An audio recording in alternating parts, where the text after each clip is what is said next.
जय हिंद दोस्तों, मैं आपका दोस्त जय स्वागत करता हूं आप सबके अपने चैनल पर पीवाईक्यू की इस सीरीज में। आपने जो प्यार दिया है पीवाईक्यू की सीरीज को, बहुत मन आह्लादित हो गया है। आपका ये प्यार बना रहेगा तो हम पीवाईक्यू की जो यूपीएससी की सीरीज चल रही है उसमें हिस्ट्री कंप्लीट हो गई है, जियोग्राफी चल रही है।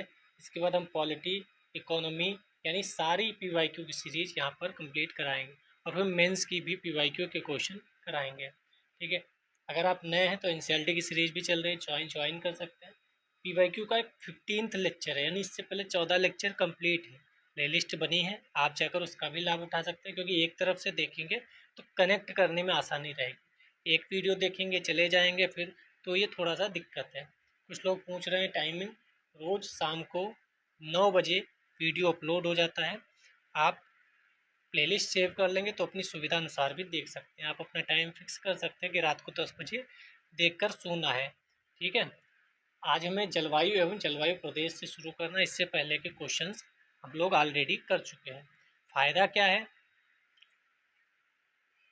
हम एक्सपेक्टेड क्वेश्चंस भी बताते रहते हैं। यानी मान लो ये कोई स्टेटमेंट है, अब इससे फ्यूचर में क्वेश्चन बन रहे हैं, पूरा एक स्टेटमेंट से क्वेश्चन बन रहा है, तो इससे क्या क्वेश्चन बन सकते हैं वो भी हम बता रहे हैं। साथ साथ में क्या थीम्स हैं, क्या इम्पोर्टेंट पॉइंट्स हैं, वह सब आपको बता रहे हैं। अगर आप नए हैं तो एक बार वीडियो देखिए, आपको खुद समझ में आ जाएगा कि हाँ, कुछ तो बेहतर हो रहा है। ठीक है, तो फिर बिना समय गवाए, क्योंकि बहुत लोग पूछ रहे थे तो मैंने कुछ सोचा आज क्लियर कर दूं, तो आप आगे कंटिन्यू कर सकते हैं। जलवायु एवं जलवायु प्रदेश, फर्स्ट क्वेश्चन 2024 में आया है, पढ़ते हैं। निम्नलिखित कथनों पर विचार कीजिए। कथन दिया गया है, पार्थिव विकिरण की तुलना में आगामी यानी इनकमिंग सौर विकिरण से वायुमंडल अधिक गर्म हो जाता है। यानी कह रहा है पार्थिव विकिरण की तुलना में, नहीं ये पृथ्वी है, यहाँ पर मान लो ये वायुमंडल है, यहाँ सन है। जो वायुमंडल है पार्थिव विकिरण की तुलना में आगामी सौर विकिरण से अधिक गर्म होता है। तो क्या पार्थिव विकिरण की अपेक्षा सूर्य के आने वाले प्रकाश से वायुमंडल गर्म होता है?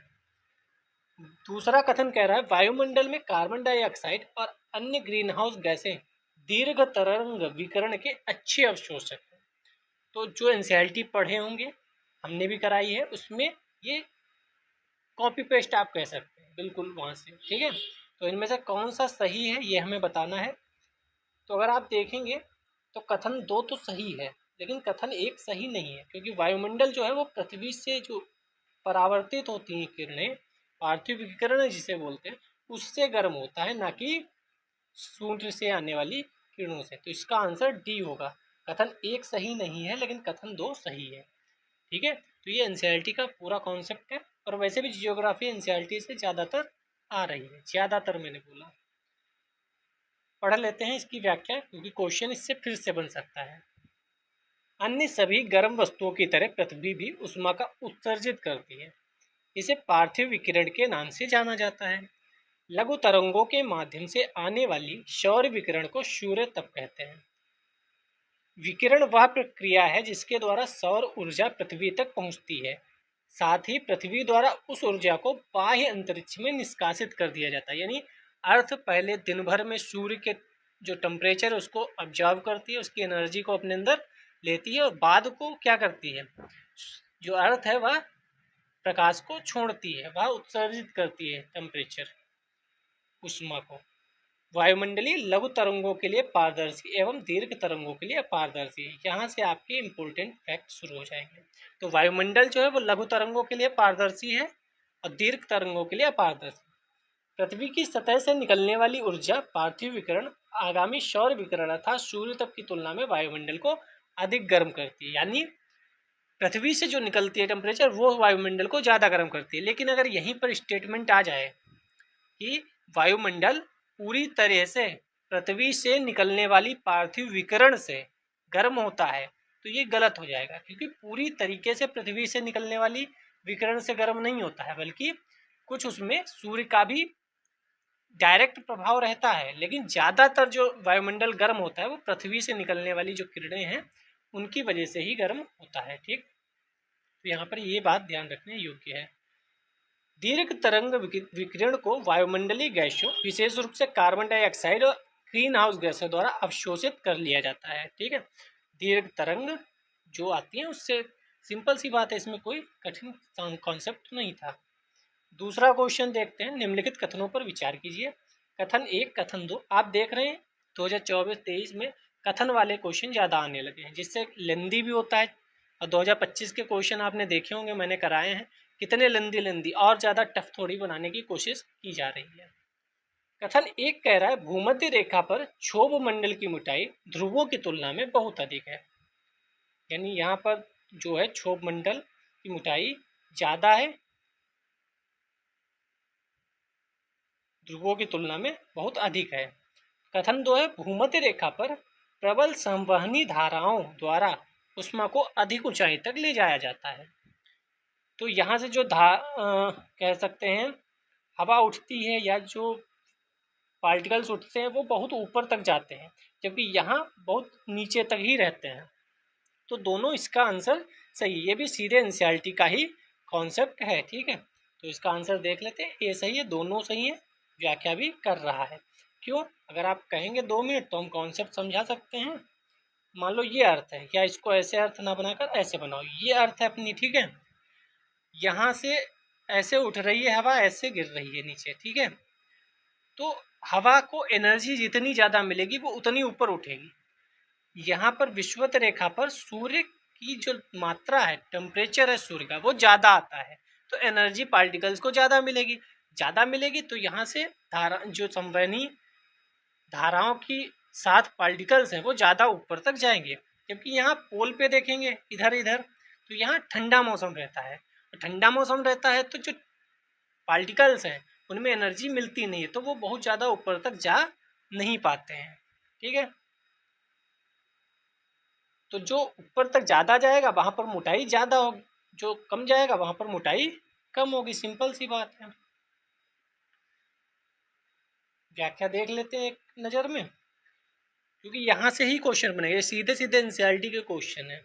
क्षोभ मंडल वायुमंडल की सबसे निचली परत है, औसत ऊंचाई 13 किलोमीटर है, ध्रुवों के पास यह लगभग 8 किलोमीटर और विषुवत रेखा या भूमध्य रेखा पर 18 किलोमीटर होती है। ठीक, क्षोभ मंडल सबसे मोटा विषुवत पर या भूमध्य रेखा पर होता है, उत्तरी दक्षिणी ध्रुव पर पतला होता है। क्यों? भूमध्य रेखा पर क्षोभ मंडल की मोटाई सबसे अधिक है क्योंकि प्रबल संवहन धाराएं द्वारा उष्मा को बहुत ऊंचाई तक ले जाती हैं। ठीक है, इन्होंने व्याख्या नहीं की, मैंने ढंग से आपको बता दिया होगा, आपको समझ में आ गया होगा एनसीईआरटी का वो 11th क्लास का चैप्टर। जनवरी माह में समतापी रेखा मानचित्रों से प्राप्त कौन से निष्कर्ष सही है? तो समताप रेखा आपको पता होगा क्या होती है। समताप रेखाएं महासागर के ऊपर उत्तर की ओर और महाद्वीप के ऊपर दक्षिण की ओर विचलित हो जाती है।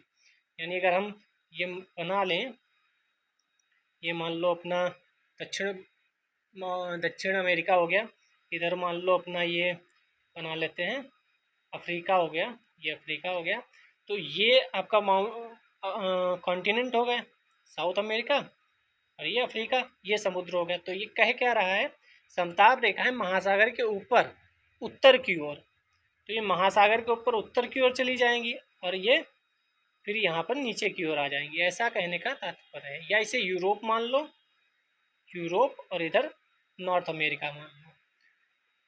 तो समताप रेखाएं महासागर के ऊपर उत्तर की ओर, महाद्वीप के ऊपर दक्षिण की ओर विचलित हो जाती हैं। दूसरा कथन कह रहा है शीत महासागरीय धाराओं गल्फ स्ट्रीम उत्तरी अटलांटिक प्रवाह की उपस्थिति उत्तरी अटलांटिक महासागर को शीतल बनाती है तथा समताप रेखाएं उत्तर की ओर मुड़ जाती हैं।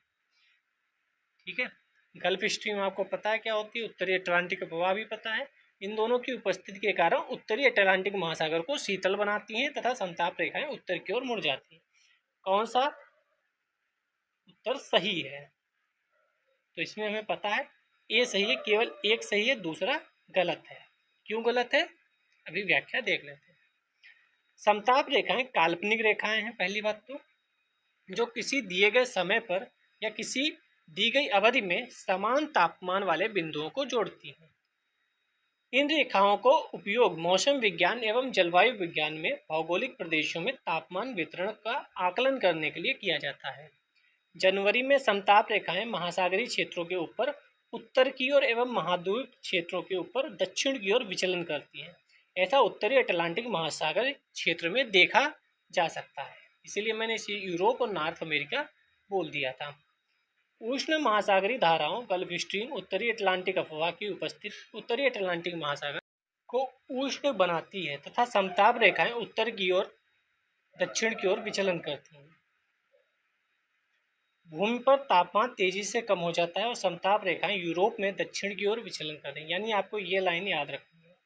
तापमान क्या होता है, बाकी आप इसका कॉन्सेप्ट जो है वो NCERT 11th क्लास में जब आप पढ़ेंगे तो उसमें बताया जाएगा। मैंने 6 से 8 तक कंप्लीट करा दिया जियोग्राफी NCERT, आप कहेंगे तो आगे भी कंटिन्यू करी जाएंगी। नेक्स्ट क्वेश्चन पे चलते हैं।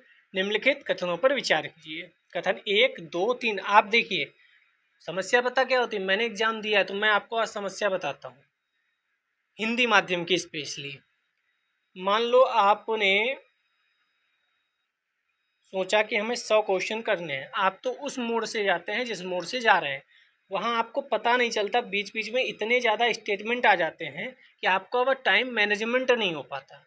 आपको लगता है मैं कर लूँगा, लेकिन रास्ते में पता चलता है कि अरे अभी तो बहुत क्वेश्चन बाकी हैं, क्योंकि आप इसको पढ़ने में कितना मिनट लेंगे, फिर इसको समझना है, फिर आंसर देना है आपको।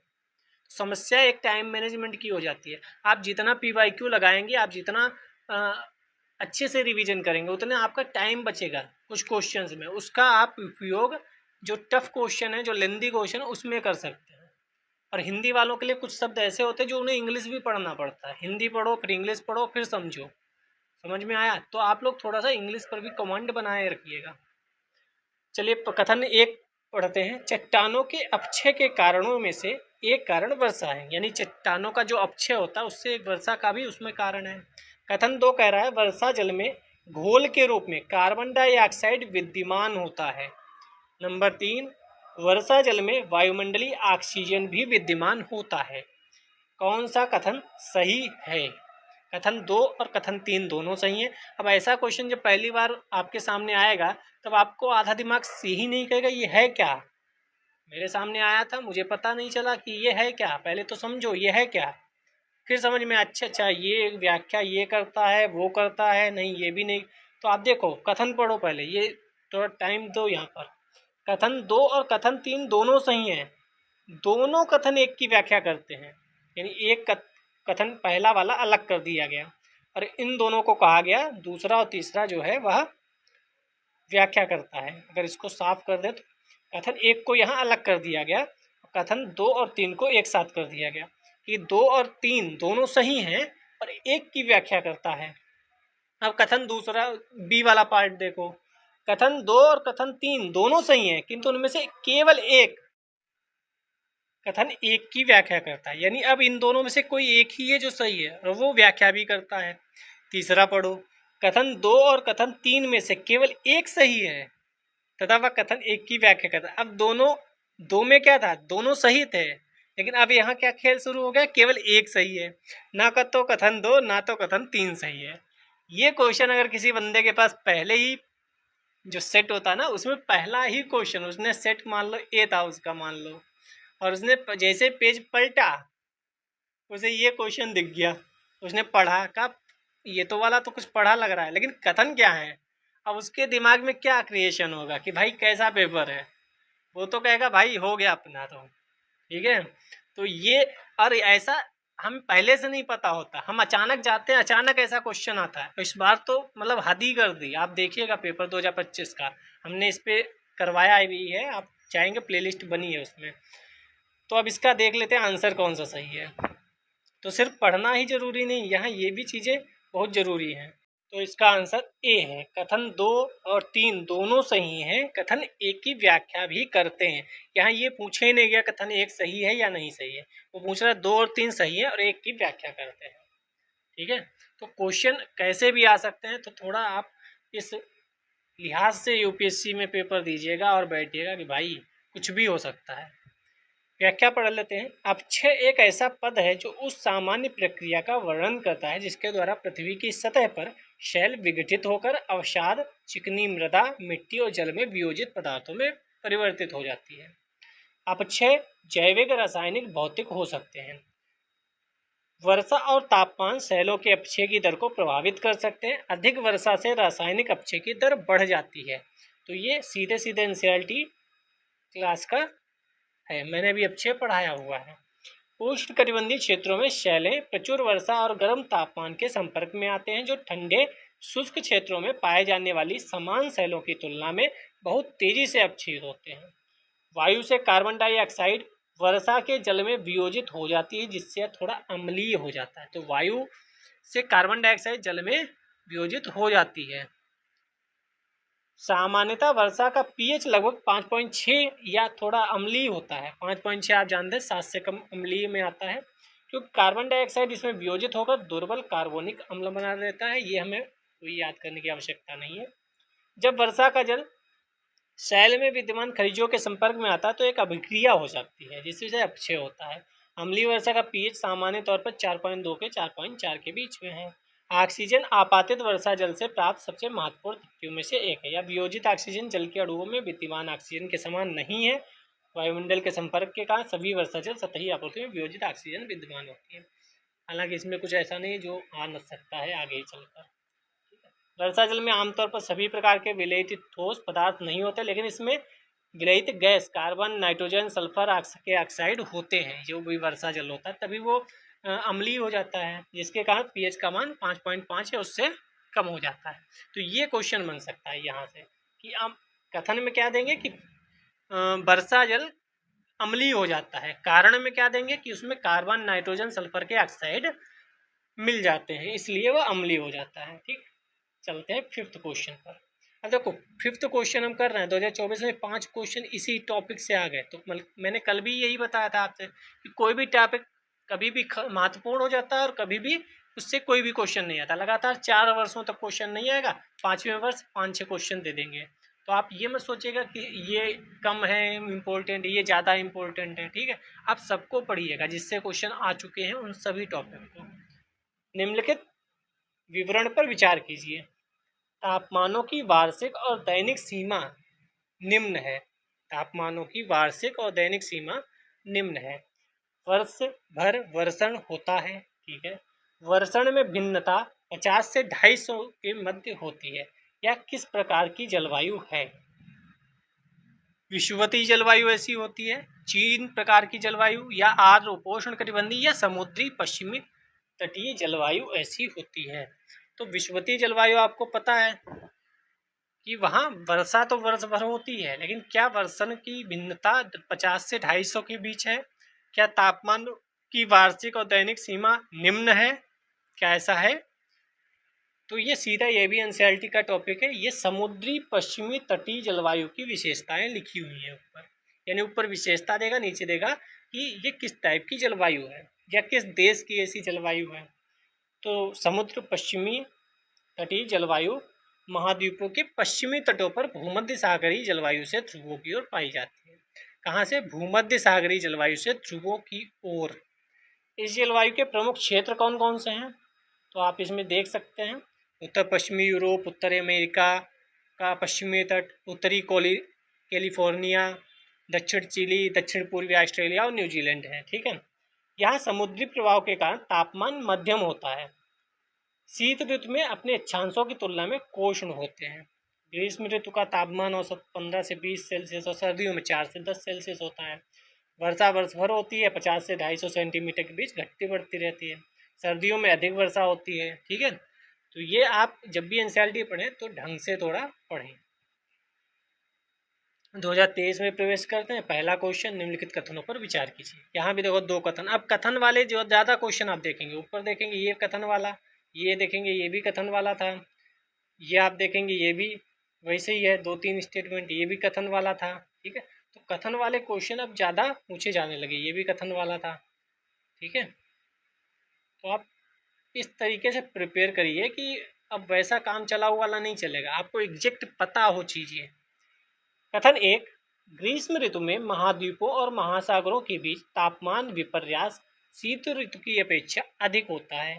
कथन 2 कह रहा है जल की विशिष्ट उष्मा भूपृष्ठ की विशिष्ट ऊष्मा की अपेक्षा अधिक होती है। ये कहीं ना कहीं घूम फिर के वही क्वेश्चन है जो मैंने यहाँ आपको समझाया था, ये वाला। ये जो कहानी लिखी है वही कहानी वहां पर कही जा रही है, सेम समताप रेखाएं यहाँ भी था तो वहां भी वैसे ही कुछ कहा जा रहा है, सेम टॉपिक। यहाँ भी क्या कहा जा रहा है, तापमान विपर्यास शीत ऋतु की अपेक्षा अधिक होता है ग्रीष्म ऋतु में महाद्वीपों और महासागरों के बीच। यहाँ भी महाद्वीप और महासागर इन्हीं की बातें हो रही हैं। कौन सा सही है? कथन एक दो दोनों सही है, व्याख्या करता है नहीं करता है, तो इसका आंसर डी होगा। कथन एक गलत है, दो सही है। कथन एक गलत क्यों है? क्योंकि अभी हमने ऊपर देखा था वही कहानी यहाँ भी है। क्या कह रहा है?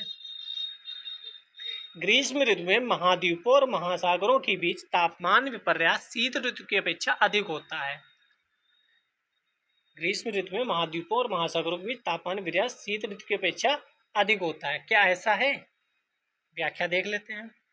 महाद्वीपों और महासागरों के बीच तापमान का अंतर वास्तव में गर्मियों की तुलना में सर्दियों के दौरान अधिक होता है।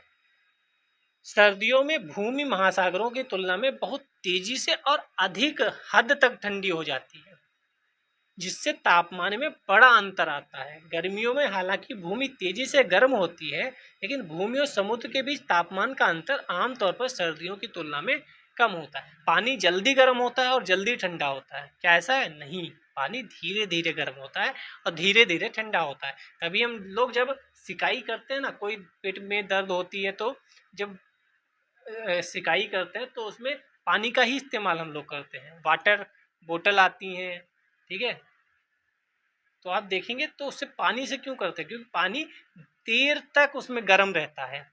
पानी बहुत जल्दी ठंडा नहीं होता है, बहुत जल्दी गर्म भी नहीं होता, इसीलिए उसकी जरूरत हम लोग लेते हैं। विशिष्ट ऊष्मा किसी पदार्थ का वह गुण है जो किसी पदार्थ द्वारा दी गई ऊष्मा के अवशोषित होने पर पदार्थ के तापमान में परिवर्तन का निर्धारित करती है। जल में भूपृष्ठ की तुलना में लगभग 4 गुना अधिक ऊष्मा क्षमता होती है। जल में भूपृष्ठ की तुलना में 4 गुना अधिक ऊष्मा क्षमता होती है, यानी जल के तापमान को बढ़ाने हेतु तो बहुत अधिक ऊर्जा की आवश्यकता होती है। यही कारण है जल का तापमान परिवर्तन धीमी गति से होता है, यानी धीरे धीरे वो गर्म होगा और धीरे धीरे ही ठंडा होगा। ये लाइन बहुत महत्वपूर्ण है कि जल का तापमान परिवर्तन धीमी गति से होता है, धीरे धीरे गर्म होगा और धीरे धीरे ही ठंडा होगा। अब देखो 2023 में क्वेश्चन कितने पूछे गए? एक ही क्वेश्चन पूछा गया। और 2024 में क्वेश्चन कितने पूछे गए थे? इस टॉपिक से 5 क्वेश्चन पूछे गए थे। 5 और 1 कितना रेंज है? निम्नलिखित कथनों पर विचार कीजिए। नंबर 1, उच्च मेघ मुख्यतः सौर विकिरण को परावर्तित कर भूपृष्ठ को ठंडा करते हैं। उच्च मेघ मुख्यतः सौर विकिरण को परावर्तित कर भूपृष्ठ को ठंडा करते हैं। नंबर 2 क्या कह रहा है? भूपृष्ठ से उत्सर्जित होने वाली अवरक्त विकिरणों का निम्न मेघ में उच्च अवशोषण होता है, इससे तापन प्रभावित होता है। तो ये मेघ की बात और सौर विकिरण की बात कर रहा है, बादलों की बात। तो कौन सा सही है? तो हमें पता है इसका डी सही है, ना तो 1 ना तो 2। क्या मतलब है? उच्च मेघ मुख्यतः सौर विकिरण को परावर्तित कर भूपृष्ठ को ठंडा करते हैं, ऐसा नहीं है। बादल जहां बनते हैं उसी स्थान पर उनका अध्ययन और उनकी विशेषताएं जलवायु परिवर्तन संबंधी ज्ञान में महत्वपूर्ण भूमिका निभाती है। कम घने बादल मुख्य रूप से सौर विकिरण को दर्शाते हैं और पृथ्वी की सतह को ठंडा करते हैं। कम घने बादल, उच्च पतले बादल मुख्य रूप से आने वाले सौर विकिरण को संचारित करते हैं, साथ ही वे पृथ्वी द्वारा उत्सर्जित कुछ निवर्तमान अवरक्त विकिरणों में फंस जाते हैं और इसे वापस नीचे की ओर विकिरण कर देते हैं, जिससे पृथ्वी की सतह गर्म हो जाती है। इसीलिए दोनों गलत है। मान लो ऊपर बादल है, नीचे से पार्थिव विकिरण गया और वो टकराकर फिर से आ गया, तो ये यहीं पे ट्रेप हो जाएगी हवा गर्म वाली, उसमें बाहर जा ही नहीं पाएगी। नंबर 2 क्वेश्चन पढ़ते हैं। निम्नलिखित में से कौन सा एक कथन ध्रुवीय कोड पोलर कोड का सर्वोत्तम वर्णन करता है? नंबर 1, ध्रुवीय जलराशियों में परिचालन कर रहे जहाजों के लिए यह सुरक्षा का अंतर्राष्ट्रीय कोड है। क्या ये सही होगा? या उत्तरी ध्रुव के पास देशों का ध्रुवीय क्षेत्र में अपने राज्य क्षेत्रों के सीमांकन का समझौता है? क्या ये राज्य क्षेत्रों का सीमांकन का समझौता होगा ध्रुवीय कोड? या या उत्तरी ध्रुव और दक्षिणी ध्रुव में अनुसंधान करने वाले वैज्ञानिकों के देशों द्वारा अपनाए जाने वाले मानकों का समुच्चय है। क्या ये अनुसंधान और वैज्ञानिकों से रिलेटेड कहानी है, या आर्कटिक काउंसिल के सदस्य देशों का व्यापारिक और सुरक्षा समझौता है? क्या ऐसा होगा? तो इसका आंसर ए होगा। ये क्या है? ध्रुवीय जलराशियों में परिचालन कर रहे जहाजों के लिए सुरक्षा का अंतरराष्ट्रीय कोड है, पोलर कोड। हो सकता है ये करंट अफेयर्स में रहा हो, इसीलिए पूछ दिया गया हो। ठीक है, पूछा कब गया था? 2022 में। ध्रुवीय जल में संचालित जहाजों के लिए IMO का अंतरराष्ट्रीय कोड समुद्र में जीवन की सुरक्षा के लिए अंतरराष्ट्रीय सम्मेलन और जहाजों से प्रदूषण की रोकथाम के लिए मार्पोल कन्वेंशन हम लोग पढ़ते हैं, दोनों के तहत अनिवार्य है। ये अगली बार आ सकता है। दोनों के तहत अनिवार्य है ध्रुवीय कोड। ध्रुवीय संहिता में डिजाइन, निर्माण, उपकरण, परिचालन, प्रशिक्षण, खोज बचाव तथा दो ध्रुवों के आसपास के दुर्गम जल में चलने वाले जहाजों के लिए प्रासंगिक पर्यावरण संरक्षण मामलों की पूरी श्रृंखला शामिल है। ध्रुवीय संहिता 1 जनवरी 2017 को लागू हुई। ये चर्चा में रही होगी, इसीलिए क्वेश्चन पूछ दिया गया, लेकिन ये अनिवार्य है। ये थोड़ा सा खतरनाक है, अगर आ जाएगा तो हम लोगों को लगेगा अनिवार्य थोड़ी होगा, अनिवार्य बाध्यकारी है, अनिवार्य है। ऐसे टर्म जब भी आए तो आप थोड़ा सा वहां पे समझदारी से काम लीजिएगा। ठीक है, 2021 में चलते हैं। पहला क्वेश्चन, निम्नलिखित कथनों पर विचार कीजिए। उष्णकटिबंधीय क्षेत्र में व्यापारिक पवन के प्रभाव के कारण पूर्वी खंडों की तुलना में महासागरों के पश्चिमी खंड अधिक उष्ण होते हैं। तो पहले तो उष्णकटिबंधीय बात कर रहा है। उष्णकटिबंधीय का मतलब क्या है? मकर और कर्क रेखा के बीच की। तो क्या उस क्षेत्र में व्यापारिक पवन के प्रभाव के कारण, व्यापारिक पवन ऐसे चलेंगी, ये ऐसे चलेंगी, व्यापारिक पवन के प्रभाव के कारण पूर्वी खंडों की तुलना में, पूर्वी का मतलब इधर वाली की तुलना में, महासागरों के पश्चिमी खंड अधिक उष्ण होते हैं। और वो भी महासागरों के बोला है, महासागरों के। यही ट्रैप करके फंसाया गया था यूपीएससी के द्वारा 2021 में, बहुत लोगों का गलत हुआ था। महासागरों के पश्चिमी खंड, महासागरों के पश्चिमी खंड का मतलब क्या है? महाद्वीपों के पूर्वी खंड की बात हो रही है। जैसे मान लो ये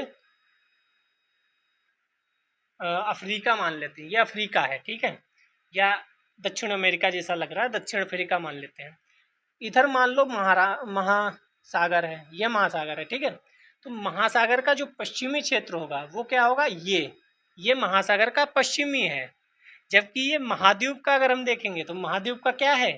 पूर्वी खंड है। तो महासागरों के पश्चिमी खंड की बात कहकर वह फंसा रहा था आपको, और कई लोगों का क्वेश्चन गलत हुआ था उस समय, मुझे पता है। ठीक है, तो ये आप देखेंगे क्या उष्णकटिबंधीय में जो मरुस्थल है वो महाद्वीप के इस साइड में है। आप इमेजिन करो, आपके सामने मैप लगा होगा, आप देखो महाद्वीप के जो मरुस्थल है वो किस तरफ है। ठीक है, दूसरा पढ़ लेते हैं। शीतोष्ण क्षेत्र में, अब शीतोष्ण में चला गया, यानी कर्क रेखा के ऊपर पश्चिमी पवन पश्चिमी खंडों की तुलना में महासागरों के पूर्वी खंड को अधिक उष्ण बनाती है। अब उसमें महासागरों के पूर्वी खंड की बात कर रही है, यानी महाद्वीपों के पश्चिमी खंड की बात कर रहा है। इनमें से कौन सा सही है? सी सही है, दोनों सही हैं। आप अपने मैप के सामने देखो, कर्क रेखा बनी होगी, कर्क रेखा के ऊपर शीतोष्ण हो गया, और आपका जो थार मरुस्थल है वह भारत के किस क्षेत्र में है? भारत के पूर्व में है कि पश्चिम में है? भारत के पश्चिम में है। भारत के पश्चिम का मतलब महासागर का पूर्व। या आप मोरक्को और अल्जीरिया वाला सहारा मरुस्थल देख लो, कहाँ है? महाद्वीप के पश्चिम में है। महाद्वीप के पश्चिम का मतलब महासागर के पूर्व में, और वो शीतोष्ण के अंतर्गत आता है। अगर आपको समझ में नहीं आया आप पीछे जाइए, फिर से इसको सुनिए, क्योंकि ये थोड़ा सा टफ क्वेश्चन था और थोड़ा सा यहाँ पे फंसाने का प्रयास किया गया था आयोग के द्वारा। आप फिर से पीछे जाइए, 2 मिनट में समझ लीजिए, और मैप देखते हुए कि हाँ मोरक्को पश्चिम में है कि पूर्व में। ऐसे ही फंसाता है यूपीएससी। क्वेश्चन आसान आते हैं लेकिन बाद को आसान लगता है। जब वहाँ बैठे हो एग्जाम में तो पसीना छूटने लगता है कि क्या पश्चिम पूर्व क्या। ठीक है, जो पहली बार देने वाले होंगे एग्जाम, उन्हें लगता होगा कि अरे यार कैसे बता रहे हो, ये इतना आसान तो है। लेकिन उनसे पूछो जो एग्जाम देकर आते हैं, वहाँ 2 घंटे में दिमाग खराब हो जाता है। तो मैं तभी बहुत फोकस करके PYQ पे बता रहा हूँ कि भाई कहाँ कहाँ ट्रैप में फंसाया जाता है आपको, कहाँ कहाँ आप फंसेंगे, वह ध्यान रख के लिए तो वहाँ आधा काम हो जाएगा। उपोष्ण उच्च वायुदाब कटिबंधों में भूमध्य रेखी निम्न वायुदाब कटिबंधों की ओर चलने वाली पवनों को व्यापारिक पवनें कहते हैं। ये तो आपको पता होगा। ये पवनें महासागरों के पूर्वी खंड से गर्म और हल्के जल को आगे की ओर ले जाती हैं, जिससे महासागर के निचले क्षेत्र का ठंडा जल ऊपर आ जाता है। तो इस प्रकार इन पवनों में महासागरों के पूर्वी खंड ठंडे और पश्चिमी खंड अपेक्षाकृत अधिक गर्म हो जाते हैं। इसी प्रकार शीतोष्ण क्षेत्र में वायुदाब कटिबंध में उपध्रुवी निम्न वायुदाब कटिबंधों के कारण पश्चिमी खंड गर्म और हल्के जल की ओर हटाती है, पूर्वी खंड गर्म हो जाते हैं। तो इसको अब पढ़ाने में कुछ रहा नहीं, मैंने समझा ही दिया अच्छे से। 2020 में चलते हैं। निम्नलिखित कथनों पर विचार कीजिए। जेट प्रवाह केवल उत्तरी गोलार्ध में होते हैं। केवल कुछ चक्रवात ही केंद्र में वाताक्ष उत्पन्न करते हैं। चक्रवाती की वाताक्ष के अंदर का तापमान आसपास के तापमान से लगभग 10 सेंटीमीटर कम होता है। निम्न में से कौन से सही है? फिर से पढ़ लो एक बार। जेट प्रवाह केवल उत्तरी गोलार्ध में होते हैं। आप याद करो, जेट प्रवाह आपने पढ़ा है 11th क्लास के NCERT में। डायग्राम में जो पूरा वर्ल्ड का मैप बना है वहाँ जेट प्रवाह दिखाया भी गया है। केवल कुछ चक्रवाती केंद्र में वाताक्ष उत्पन्न करते हैं और उनका लगभग 10 सेल्सियस कम होता है तापमान। तो इसका आंसर सी सही होगा, केवल 2 सही है। तो जेट प्रवाह केवल उत्तरी गोलार्ध में होता है, गलत। मैंने बताया, आप 11th के NCERT देखेंगे वहां बना भी है। चक्रवाती की वाताक्ष के अंदर केवल 10%, ये भी गलत। ये सही है, केवल कुछ चक्रवात ही हैं जो केंद्र में वाताक्ष उत्पन्न करते हैं। व्याख्या देख लेते हैं। जेट स्ट्रीम का संचरण ऊपरी क्षोभ मंडल में किलोमीटर की सकरी पट्टी पश्चिम से पूर्व दिशा में दोनों गोलार्ध की डिग्रियों में होता है। तो आपको याद क्या रखना है अगली बार के लिए? तो पहले तो अगली बार के लिए याद रखना है ये ऊपरी क्षोभ मंडल में जेट स्ट्रीम होती है। कह देगा समताप मंडल में या आयन मंडल में, तो क्षोभ मंडल में होती है। पश्चिम से पूर्व दिशा में, पूर्व से पश्चिम दिशा में नहीं, और पश्चिम से पूर्व दिशा में, और वो भी दोनों गोलार्धों में। और 20 डिग्री से ध्रुवों के मध्य होता है, यानी विषुवत रेखा पर नहीं होती है जेट स्ट्रीम। 20 डिग्री से ध्रुवों के मध्य में ही कहीं मिलेगी। केवल उष्णकटिबंधीय चक्रवात के केंद्र या मध्य भाग में चक्रवात की आंख उत्पन्न होती। तो केवल उष्णकटिबंधीय जो चक्रवात हैं उन्हीं के केंद्र में वाताक्ष या चक्रवात की आंख उत्पन्न होती है। शीतोष्ण वाले में नहीं होता है ऐसा। शीत वाले जो होते हैं, इस क्षेत्र में वायु का आरोहण नहीं होता है, जिसके कारण वर्षा के लिए प्रतिकूल स्थिति बनी रहती है।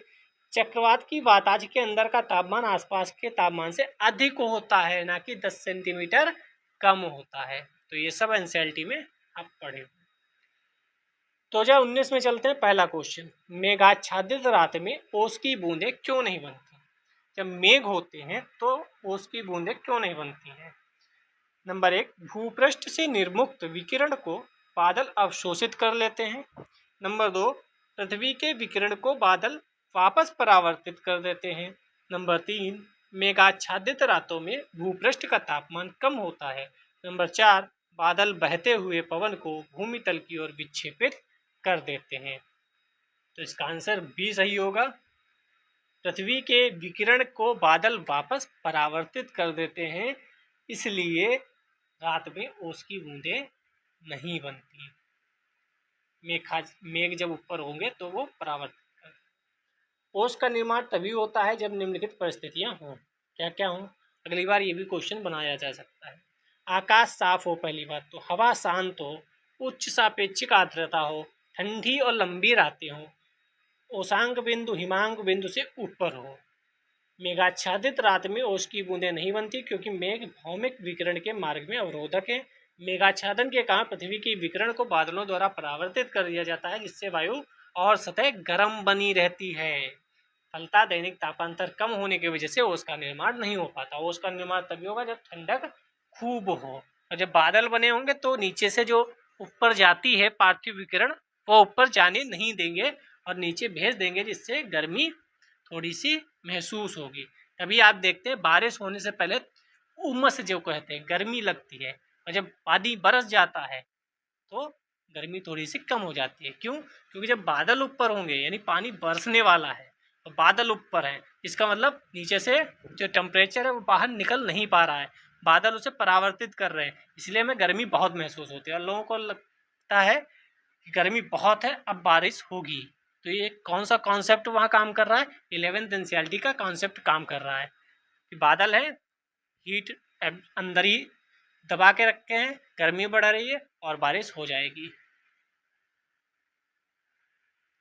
ये क्वेश्चन कितनी बार ये पूछेंगे? 21 जून 21 जून 21 जून।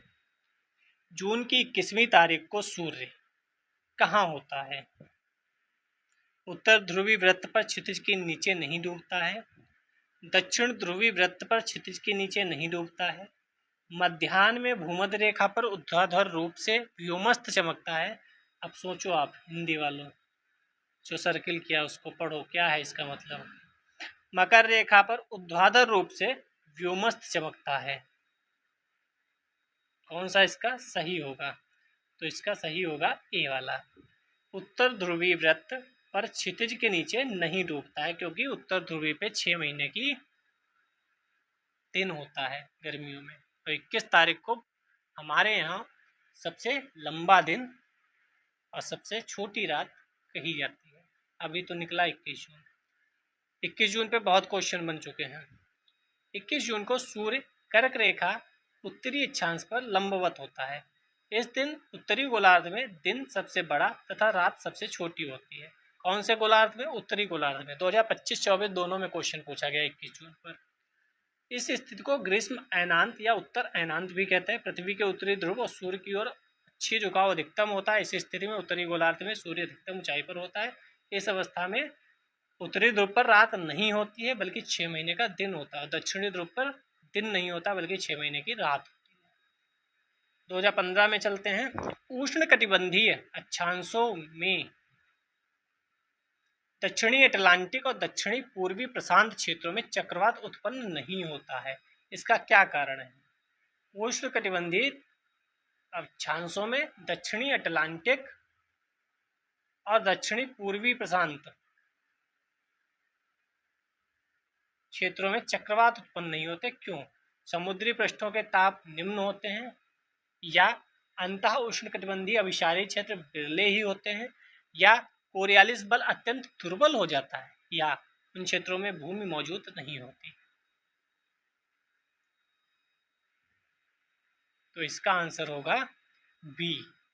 बी का मतलब अंतः उष्णकटिबंधीय अभिसारी क्षेत्र बिरले ही पाया जाता है, इसलिए नहीं होता। आप लोग बताइएगा ये क्वेश्चन किसको किसको पता था, अगर आपने पूरा जियोग्राफी कंप्लीट कर रखी तो।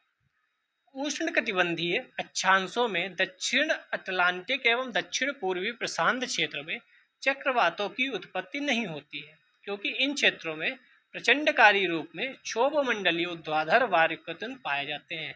वायुकर्तन, यहाँ पवनों का अवरोहण होता है, जिससे सतह पर ITCZ कमजोर पड़ जाता है तथा यहाँ की सागरीय सतह पर ITCZ अनुपस्थित होता है। अब इसको मुझे लगता नहीं पढ़ा हूँ, ये एनसीईआरटी में आपने पढ़ा होगा।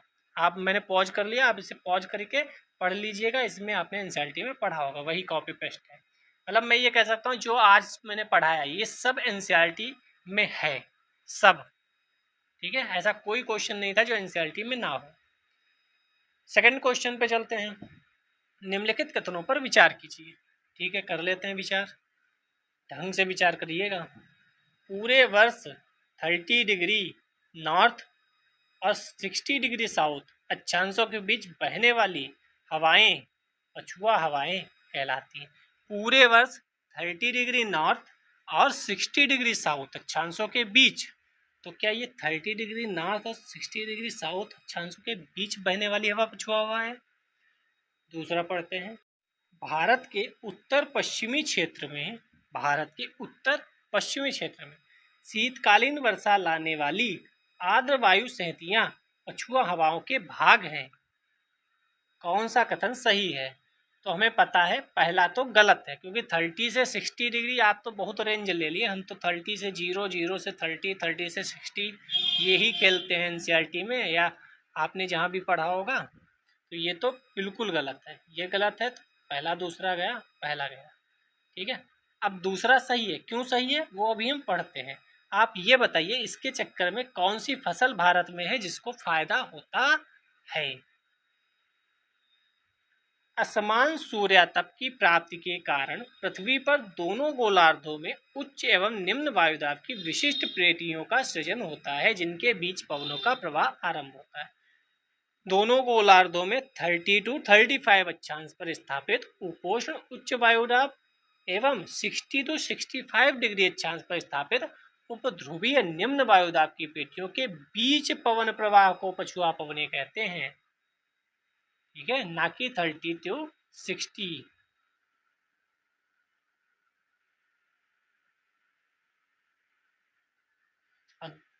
और दोनों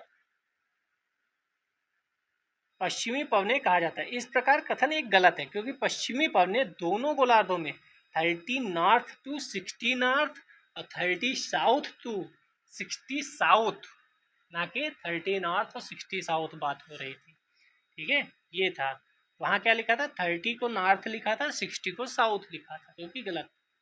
भारत के उत्तर पश्चिमी क्षेत्र यानी पंजाब, हिमाचल प्रदेश, हरियाणा, पश्चिमी उत्तर प्रदेश, जम्मू कश्मीर में शीतकाल में वर्षा होती है। यह वर्षा शीतोष्ण कटिबंधीय चक्रवातों से होती है, जिन्हें पछुआ पवनें प्रवाहित होने के क्रम में भारत के उत्तरी पश्चिमी भाग पर ला देती है। भूमध्य सागर से गमन करते हुए ये भारत में वर्षा करती हैं। पश्चिमी विक्षोभ भी इसे कहते हैं, वेस्टर्न डिस्टर्बेंस कहते हैं। आप तो ये बताओ, कमेंट में चेक करूंगा कौन सी फसल को फायदा होता है इससे। अगर समय पर बारिश हो जाए, लेट हो जाती है तो इसी फसल को नुकसान भी हो जाता है, जिससे उत्पादन घट जाता है हमारे देश का। तीसरा क्वेश्चन, हर दिन कमोबेश एक सा होता है। फिर से देखो जलवायु पूछ ली। अभी क्वेश्चन ऊपर था कि पूरे वर्ष वर्षा होती है, टेम्परेचर ये होता है, शीत, तो ऐसे ही यहाँ पे क्वेश्चन है, हर दिन कमोबेश एक सा होता है। ठीक है, सुबह समुद्री मंद पवन के साथ साफ और उजली होती है। जैसे जैसे सूर्य आकाश में ऊपर चढ़ता जाता है, गर्मी बढ़ती जाती है, घने बादल बनने लगते हैं, फिर बादलों की गरज और बिजली की चमक से के साथ वर्षा होने लगती है। लेकिन वर्षा शीघ्र ही समाप्त भी हो जाती है। किस क्षेत्र का वर्णन कर रही है ये कहानी? तो सबको पता है ये कहानी विश्ववती क्षेत्र का वर्णन कर रही है, जहाँ हर दोपहर के बाद बढ़िया सी वर्षा होती है। इसीलिए अमेजन के फॉरेस्ट जो है वह विश्ववती क्षेत्र में है। ठीक है, क्योंकि वहाँ खूब बढ़िया वर्षा होती है, खूब बढ़िया टेम्परेचर है, तो पेड़ खूब लंबे लंबे होते हैं। बाकी सबके बारे में यहाँ लिखा हुआ है। सवाना, इस क्षेत्र में तापमान वर्ष भर उच्च बना रहता है, किंतु वर्षा ग्रीष्म ऋतु में होती है, शीत ऋतु शुष्क होती है। सवाना के बारे में एनसीईआरटी में आपने पढ़ा होगा। विश्ववती के बारे में यहाँ वही लिखा है जो आपने ऊपर अभी पढ़ा है कि दोपहर के बाद गरज के साथ वर्षा होती है। ठीक है, गर्मी तथा शीत ऋतु नहीं होती है, अलग अलग वर्षा तथा वर्षा रहित ऋतु होते हैं। गर्मी शीत नहीं, सब लगभग एक जैसे ही होता है। मानसून, यहाँ अलग अलग वर्षा ऋतुएं होती हैं, 4 प्रकार होते हैं, जून जुलाई अगस्त सितंबर, 4 माह में जैसे मानसून अपने यहाँ होता है, अपने यहाँ जो बारिश होती है। भूमध्य सागरीय की जलवायु तो वर्षा शीत ऋतु में होती है यहाँ पर, ये इंपॉर्टेंट है, एनसीईआरटी में आपने पढ़ा ही होगा। और ऐसे ही क्वेश्चन अभी देखो ऊपर पूछा था, ये कब पूछा है? ये पूछा है 2015 में। अभी ऊपर पूछा था कहाँ पर,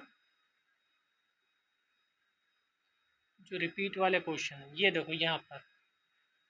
नहीं, ये वाला नहीं था,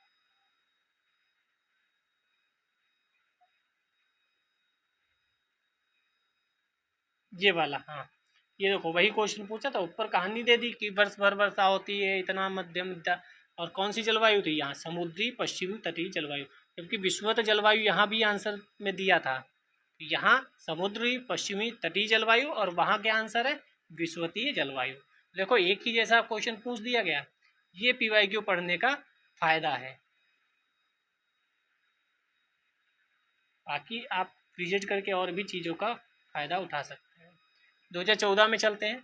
पवनों का मौसमी उत्क्रमण किसका प्रारूपी अभिलक्षण है? पवनों का जो मौसमी उत्क्रमण है किसका प्रारूपी अभिलक्षण है? भूमध्यरेखी जलवायु, मानसूनी? तो फिर देखो वैसे ही क्वेश्चन है, तो ये मानसूनी जलवायु का लक्षण है।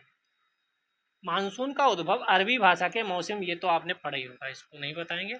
विश्व में मानसूनी जलवायु वाले प्रमुख क्षेत्र भूमध्य रेखा के दोनों ओर 5 से 30 डिग्री होता है। ये आपको पढ़ना चाहिए कि कौन कौन से क्षेत्र हैं जहाँ मानसूनी जलवायु। इसको रटने में दिक्कत होती है, लेकिन एक बार आप मैप के साथ पढ़ लेंगे ना तो बहुत आसान हो जाएगा। तो ये देश कौन कौन से हैं आपने पढ़ लिया होगा। वास्तव में ये प्रदेश व्यापारिक हवाओं की पेटी में आते हैं जिनमें ऋतुवत उत्तर और दक्षिण की ओर खिसकाव होता रहता है, जिसके कारण मानसून प्रकार की विशेष जलवायु की उत्पत्ति होती है। 6 महीने तक पवनें सागर से स्थल की ओर, 6 महीने स्थल से सागर की ओर चलती है। भूमध्य रेखी जलवायु विषुवत रेखा के उत्तर दक्षिण में कोस्टा रिका वगैरह होता है। आप इसको पॉज करके पढ़ लीजिएगा, ठीक है।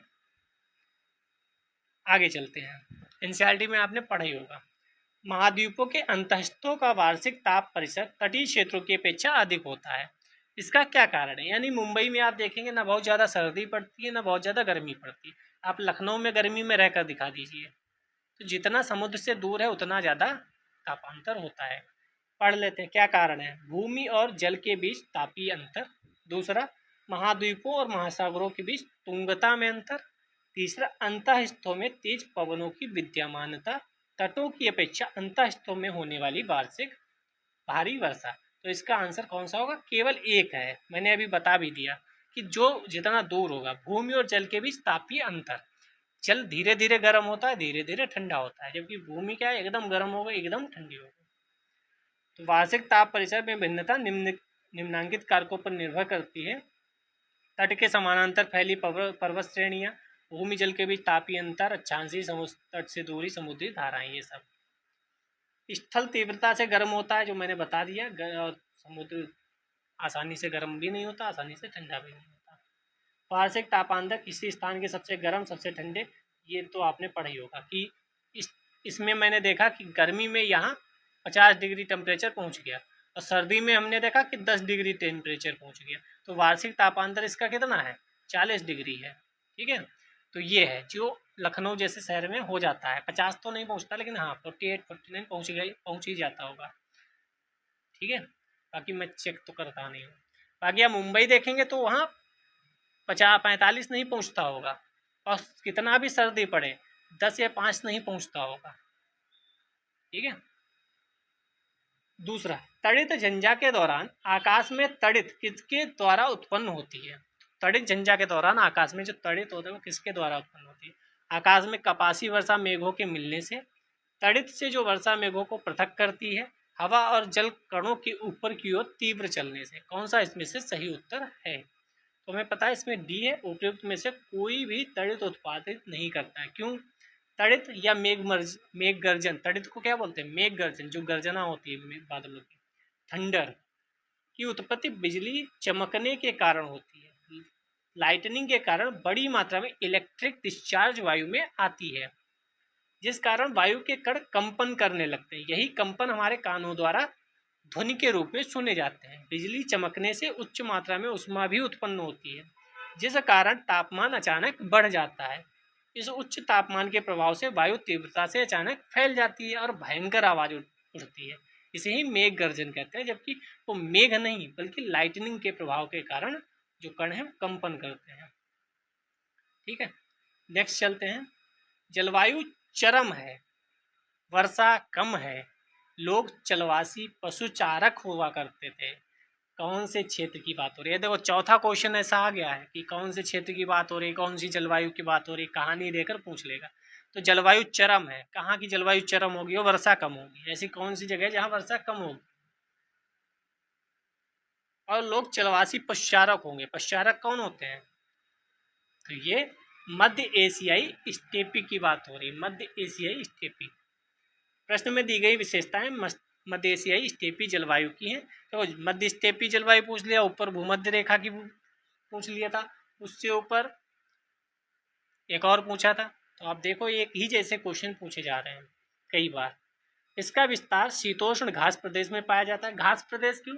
क्योंकि यहाँ देखो उसने क्या बोला, जलवासी पशुचारक है। पशुचारक पशु चारा तभी चरते हैं जब घास होती है। स्टेपी जलवायु मध्य अक्षांशों में महाद्वीपों के आंतरिक भाग में पाई जाती है। यद्यपि यह प्रदेश पछुआ हवाओं की पेटी में अवस्थित है, परंतु अपनी आंतरिक और महाद्वीपता के कारण पर्याप्त वर्षा प्राप्त नहीं कर पाता। क्यों? क्योंकि वर्षा के लिए पानी चाहिए, पानी के लिए महासागर चाहिए, महासागर उसके आसपास कोई ज़्यादा बड़े हैं ही नहीं, तो पानी उठाकर डालेगा कैसे? जैसे हम लोग पढ़ते हैं कि हमारे जो पश्चिम बंगाल, उड़ीसा इधर के क्षेत्र हैं, बिहार, वहाँ वर्षा ज़्यादा होती है, जबकि दिल्ली तक वर्षा कम होती है। क्यों? क्योंकि बंगाल की खाड़ी से पानी उठाया बादलों ने, वर्षा करते हुए जाएंगे तो लास्ट तक उनके पास क्या बचेगा? कुछ नहीं बचेगा। तो इधर पानी ज़्यादा बारिश होती है, उधर नहीं। तो समुद्र जहाँ पर है वहाँ पर ज़्यादा बारिश होगी ही होगी, और यहाँ पूरा बंद है। महाद्वीपता का मतलब क्या है? चारों तरफ महाद्वीप ही महाद्वीप है, पूरा अर्थ मतलब स्थल मंडल स्थल ही है, पानी नहीं है, तो वहाँ बारिश कहाँ से होगी? औसत वर्षा 25 से 75 ही होती है। ठीक है। अत्यधिक सर्दी पड़ती है, गर्मियों में तापमान 20 डिग्री सेल्सियस तक और सर्दी में तापमान -20 डिग्री सेल्सियस तक पहुँच जाता है। वर्षा कम होने एवं जलवायु चरम होने के कारण इस प्रदेश में वनस्पतियों के स्थान पर मात्र घास ही उत्पन्न होती है, इसलिए लोग पशुचारक हैं। औसत वर्षा सवाना में, अफ्रीका सवाना में 50 से 150 टेम्परेचर इतना होता है। सर्दियों में 15 से कम नहीं होता। यहाँ चरम जलवायु नहीं पाई जाती। ठीक है। उत्तरी अमेरिका प्रेरी, तो आप इसको भी पॉज करके पढ़ लीजिएगा, इसमें आप वही एनसीईआरटी वाला कॉपी पेस्ट हुआ है। ठीक है। अलग अलग ऋतुओं में दिन समय और रात समय के विस्तार में विभिन्नता किस कारण से होती है? अलग अलग ऋतुओं में यानी गर्मी सर्दी में मान लो दिन के समय में और रात के समय में विस्तार में विभिन्नता किस कारण होती है? पृथ्वी का अपने अक्ष पर घूर्णन के कारण, पृथ्वी का सूर्य के चारों ओर देवगति परिक्रमण के कारण, स्थान की अक्षांशीय स्थिति के कारण, या पृथ्वी का नत अक्ष पर परिक्रमा के कारण। तो हमें पता है पृथ्वी का नत अक्ष पर परिक्रमा जो करती है उसके कारण दिन और रात में जो समय में विभिन्नता होती है। दिन एवं रात्रि के लिए पृथ्वी की घूर्णन गति अलग अलग ऋतुओं में दिन और रात्रि के विस्तार में विभिन्नता के लिए पृथ्वी का अपने अक्ष पर झुकाव तथा पृथ्वी की परिक्रमण गति दोनों उत्तरदायी कारक हैं। पृथ्वी अपने अक्ष पर 23.5 डिग्री पर झुकी है, और ये एनसीईआरटी में आपने पढ़ा होगा, मतलब ऐसी है इधर झुकी हुई है, तो सन इधर है, तो यहाँ पर देखोगे यहाँ 6 महीने दिन होगा, लेकिन यहाँ पर दक्षिण ध्रुव में रात हो जाएगी 6 महीने। ठीक है। तो वो सब दोनों के कारण होता है, परिक्रमण और 2012 यानी 2012 में चलते हैं। सामान्यतः पृथ्वी की सतह से ऊंचाई बढ़ने के साथ तापमान में घटोत्तरी होती है, घटता जाता है। हम लोग पढ़े हैं। आप बताओ 1 किलोमीटर पर कितना घट जाता है? तापांतर भी और दाब भी। दाब भी 1 किलोमीटर कितना प्रेशर कम हो जाता है। वायुमंडल पृथ्वी की सतह से केवल ऊपर की ओर गर्म हो सकता है। वायुमंडल पृथ्वी की सतह से केवल ऊपर की ओर गर्म हो सकता है। ऊपरी वायुमंडल में आर्द्रता अधिक होती है। ऊपरी वायुमंडल में हवा कम घनी होती है। कौन सा इसमें से सही होगा? तो सी वाला सही है, 1 और 3। दूसरा गलत। क्यों? वायुमंडल पृथ्वी की सतह से केवल ऊपर की ओर गर्म हो सकता है, और दूसरा वायुमंडल में हवा कम घनी होती है। जब हम ऊपर वायुमंडल में जाएंगे तो हवा कम घनी होती है, उसमें कोई दो राय नहीं, और लास्ट में बस खत्म हो जाती है। ऊपरी वायुमंडल में आर्द्रता अधिक होती है, ये गलत है। ठीक है। पृथ्वी का वायुमंडल सूर्य से आने वाली लघु विकिरण तरंगों से गर्म नहीं होता है, अपितु पृथ्वी की सतह से परावर्तित दीर्घ विकिरण तरंगों द्वारा गर्म होता है। हम पढ़ के आए हैं, क्वेश्चन भी इस पर लगा के आए हैं। यही कारण है कि पृथ्वी का वायुमंडल नीचे से ऊपर की ओर गर्म होता है, ना कि तो पृथ्वी है यहाँ से नीचे से विकिरण निकलती है, तो पहले ये गर्म होगा, फिर ये, फिर ये, फिर ये, ऐसे गर्म होता है। ऊपर की ओर तापमान में कमी होती जाती है, क्योंकि अभी मैंने वर्षा वाला बताया कि ये यहाँ से पानी उठाता है, इससे जाएगा तो सबसे ज़्यादा यहाँ बारिश, फिर कम होता जाएगा। ऐसे टेम्परेचर ऊपर जाने पर कम होता जाएगा, क्योंकि यहाँ पर पार्टिकल ज़्यादा गर्म होंगे, तभी हमें गर्मी ज़्यादा महसूस होती है। ऊपर जाने पर ठंडक होती है। वायुमंडल में पृथ्वी की सतह से ऊपर जाने पर तापमान में क्रमशः 6.5 डिग्री सेल्सियस प्रति किलोमीटर की दर से कम होता जाता है टेम्परेचर। वायुमंडल के निचले भागों में वायु की सघनता अधिक होती है। नीचे वायु की सघनता ज़्यादा है, ऊपर नहीं। ये तो एनसीईआरटी का फिर कॉपी पेस्ट है। ये आज जो भी पढ़ा हम लोगों ने वो सीधे एनसीईआरटी का है, ठीक है, और कहीं का नहीं है। निम्नलिखित में से कौन सी एक उष्ण कटिबंधीय सवाना प्रदेश की जलवायु की मुख्य विशेषता है? इसमें उल्टा पूछ दिया, इसमें ऊपर दे दिया उसने उष्ण कटिबंधीय सवाना प्रदेश, अब नीचे उसका पूछ लिया क्या है विशेषता। अभी तक विशेषता देता था, जलवायु पूछता था, तो इसका सीधे डी वाला लगा देंगे, निश्चित शुष्क तथा आर्द्र ऋतु। सीधे एनसीईआरटी में दिया है, आप वहां से उठाकर इसको पढ़ सकते हैं। 2011 का क्वेश्चन देखते हैं।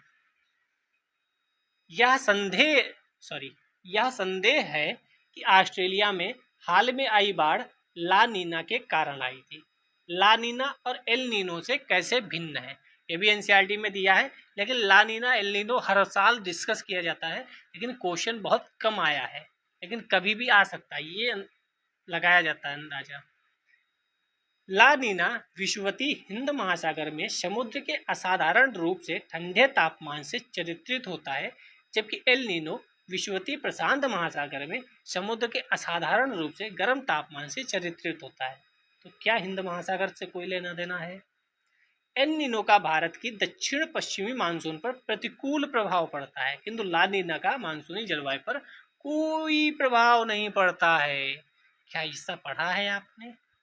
तो इसके दोनों गलत हैं, क्योंकि हिंद महासागर की बात ही नहीं होती। एल नीनो ला नीना का सीधा संबंध प्रशांत महासागर से है, पेरू के तट से है, ठीक है, और ये कोई प्रभाव नहीं पड़ता, ऐसा नहीं है। आपने पढ़ा होगा कि किससे बाढ़ आती है और किससे सूखा पड़ता है भारत में, और सिर्फ भारत में नहीं, ऑस्ट्रेलिया में, अमेरिका में, सब जगह इसका फर्क पड़ता है। तो ये मैं पढ़ाऊँ नहीं पढ़ाने का, क्योंकि आपने एनसीईआरटी में पढ़ा ही होगा, ठीक है। आप एनसीईआरटी कहेंगे तो हम फिर से ज्योग्राफी की कंटिन्यू करेंगे, ठीक है। तो आप इसको पढ़ लीजिएगा, पॉज करके रिवाइज हो जाएगा आपका। पेरू के तट पे मैंने अभी बता दिया आपको। दूसरा क्वेश्चन 2011 का, उत्तरी गोलार्ध की तुलना में दक्षिणी गोलार्ध में पश्चिमी पवनें अधिक सशक्त तथा स्थायी होती हैं। प्रचंड पचासा, गरजता साठा, चीखता चालीसा, कुछ ऐसा है। प्रचंड पचासा, गरजता साठा, ये दक्षिणी भारत में होता है। और वही यहाँ पे कुछ वैसे ही कह रहा है कि उत्तरी गोलार्ध की तुलना में दक्षिणी गोलार्ध में पश्चिमी पवनें अधिक सशक्त तथा स्थायी होती हैं, इसीलिए उन्हें प्रचंड पचासा, गरजता साठा ऐसे बोलते हैं।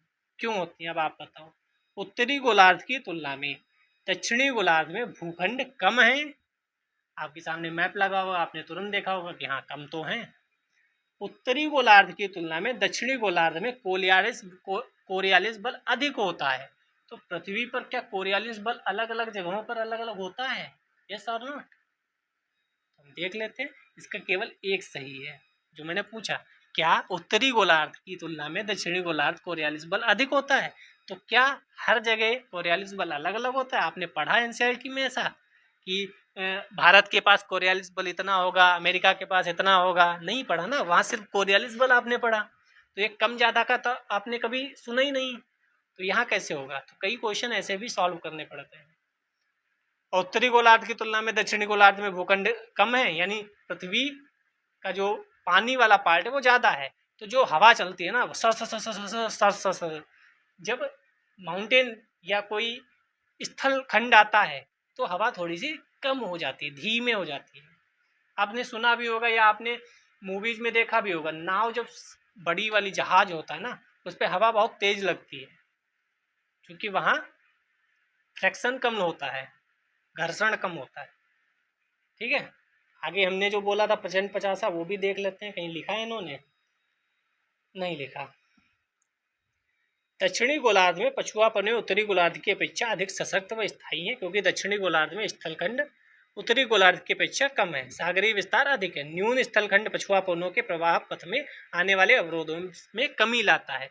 पवनें बिना किसी अवरोध के हजारों किलोमीटर तक अनवरत रहती है, वही फ्रैक्शन यानी घर्षण नहीं लगता। और माउंटेन हो तब तो और ज़्यादा ब्रेकर का उपयोग करेंगे माउंटेन, और ऐसे ही पूरा समुद्र है तो कोई ब्रेकर नहीं, आपने ओढ़ो को तो खूब तेज वायु चलती है।